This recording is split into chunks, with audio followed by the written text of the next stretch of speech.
Well, it could be a difficult holiday for air travelers as the government shutdown continues to cause delays. Let's take a live look at Newark Airport, where the average delay right now is over an hour. The lack of funding for air traffic controllers continues to cause staffing shortages.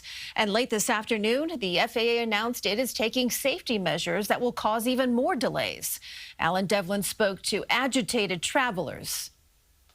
I mean, in some senses, you almost feel a little hopeless. The government announcing Wednesday that it will be reducing airline traffic by 10% at 40 locations beginning Friday if the shutdown continues. We've identified 40 high-traffic environment markets. We have decided that a 10% reduction in scheduled capacity would be appropriate to, again, continue to take the pressure off of our controllers. While the airports affected have not been identified, frustration at Newark Airport Wednesday was prevalent. One day after Secretary of Transportation Sean Duffy announced the U.S. may be forced to close airspace starting next week if the government shutdown is not lifted, potentially and significantly impacting holiday travel. They need to get it together. Families want to get together. This is the most important time of the year. It would seriously impact that for us, yeah. According to Duffy, the cancellations and delays would come swiftly, rooted in a lack of air traffic controller staffing nationwide, and could last as long as the shutdown does, meaning flights to loved ones for Thanksgiving and Christmas could be in jeopardy. It sucks because, already living out of state, far away from home, that's the last thing you want to have to deal with is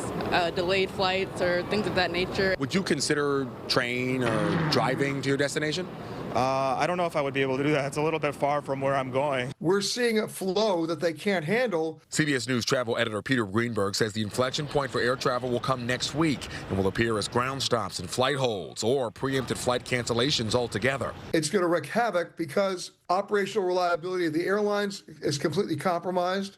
People won't be able to connect on flights, and the system begins to systematically shut down. Duffy adds that American air travel remains completely safe. In fact, removing airspace is actually part of a system to keep it safe. Since there's less air traffic controllers working, there needs to be less airspace for them to watch as well. But even with safety in the forefront, the real wants and needs of air travelers we spoke to Wednesday is the end of the government shutdown and an on-time flight home for the holidays. The worst thing that you would want during the holidays, so I feel for everyone who has to deal with that, including me. At Newark International Airport, Devlin, CBS News, New York.